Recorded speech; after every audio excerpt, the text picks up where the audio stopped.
Assalamualaikum warahmatullahi wabarakatuh. Salam sejahtera, penuh berkah buat kalian semua yang terus mantengin channel ini. Balik lagi di channel ALK Part, channel yang selalu membahas seputar otomotif, hobi dan juga spare part mobil. Bareng dengan saya Firman Ediansa. Oke, sebelum kita mulai video kali ini, jangan pernah lupa untuk like, subscribe, dan klik tombol notification supaya kalian terus dapat update video dari kita.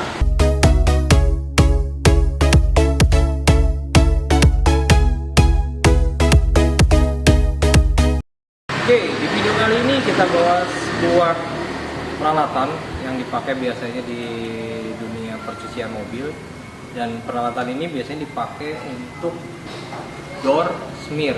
Ya, tulisannya tuh DOORSMEAR. Oke, kalau ngomongin soal door smear, intinya door smear adalah diambil dari bahasa Belanda yang artinya mencuci atau membersihkan. Ya. Jadi door smear sendiri itu adalah bagian dari mencuci. Ya. Jadi kalau selama ini door smear itu apa? Door smear itu bukan sekedar door trim di semir ya, tapi door smear itu sendiri adalah kata bahasa Belanda yang artinya adalah mencuci, oke, dan membersihkan. Jadi itu pengetahuan buat kalian semua yang belum tahu nih artinya apa, oke. Dan door smear sendiri kalau diaplikasikan di mobil itu apa sih? Ya. Door smear sendiri adalah melumasi bagian logam di dasar mobil agar bisa terhindar dari karat, ya. Jadi fungsinya ya. Tapi untuk saat ini ada dua perdebatan, yaitu door smear nggak ngebolehin door smear ya, sama door smear itu masih bisa. Tapi buat kami yang ada di cucian mobil, sebetulnya semua itu kembali ke cara kerjanya kita. Ya. Artinya door smear itu masih diperbolehkan selama door smear ini hanya menyentuh bagian logam di dalam mobil sehingga tidak berkarat.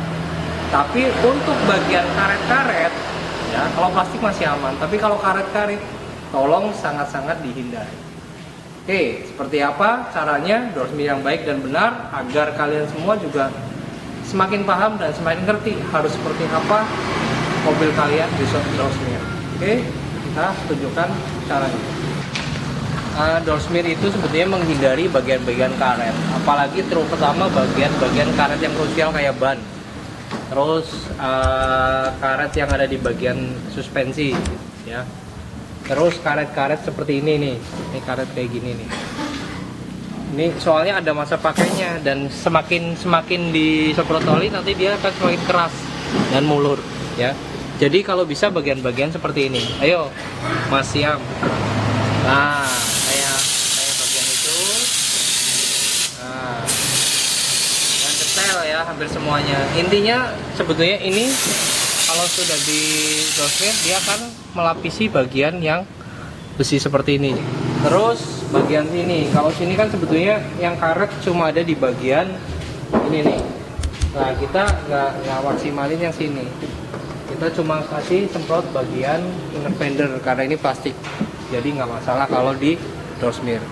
Kenapa kalau door smear itu bahaya buat karet? Karena cairan yang dipakai adalah oli, ya. Tapi oli dengan kekentalan khusus yang tidak istilahnya di bagian logam itu menjadi lebih berat karena bukan oli-oli yang kayak dipakai di mesin. Ayo Mas, terus semprotnya.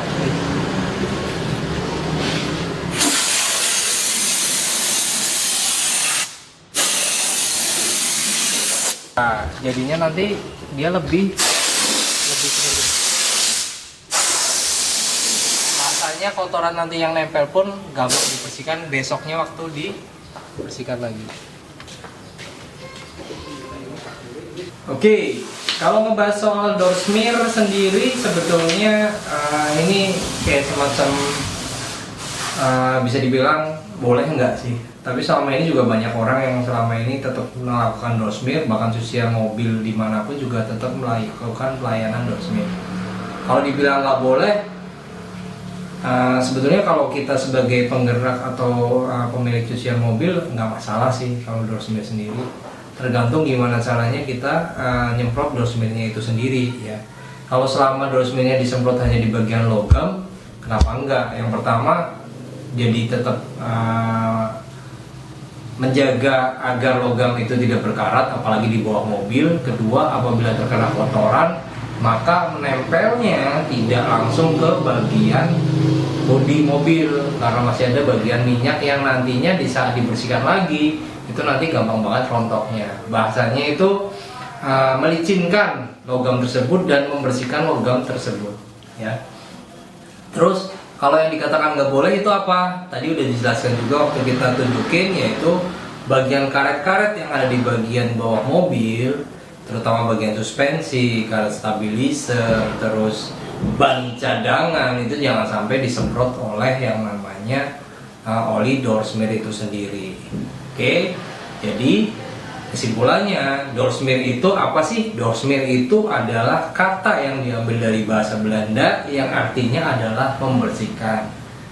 Ya, door smear sendiri di cucian itu digunakan untuk apa sih? Ya, door smear itu pakainya apa dulu nih? Pakainya adalah oli khusus yang dipakai untuk menyemprot bagian bawah mobil. Fungsinya apa sih? Ya, fungsinya yaitu sebagai pelindung agar bebas. Jangan garuk-garuk. Fungsinya apa sih? Fungsinya apa sih? Yaitu sebagai pelindung bagian logam di bawah mobil agar terhindar dari karat dan juga kotoran. Ya, jadi itu pentingnya di situ kalau door smear. Kalau diomong penting, kalau saya salah satu orang yang bilang masih penting. Cuma berapa sering sih door smear itu dilakukan? Kalau saya bilang jangan terlalu sering, ya. Ya kalau bisa sebulan sekali, 2 bulan sekali, bahkan 3 bulan sekali juga nggak masalah sih. Karena kalau terlalu sering juga takutnya bagus sih bagus, cuma lebih ke efisiensi kalian aja. Dan kalau terlalu sering juga nanti kalau kena bagian karet-karet terus lama-lama juga nggak bagus juga. Dan yang terakhir adalah percayakan door smear kalian di bengkel atau cucian mobil yang benar-benar sudah paham bagaimana cara melakukan door smear yang baik dan benar. Oke, kalau ditanya olinya tadi apa, ya udah tadi udah dijelasin. Oke, kalau ada pertanyaan ataupun sanggahan soal hal ini, kalian bisa cantumkan di kolom komentar. Oke, paling itu dulu video dari kita. Jangan pernah lupa untuk like, subscribe, dan klik tombol notification supaya kalian terus dapat update video dari ALK Part. Bareng dengan saya, Firman Diansa. Assalamualaikum warahmatullahi wabarakatuh. Salam hangat.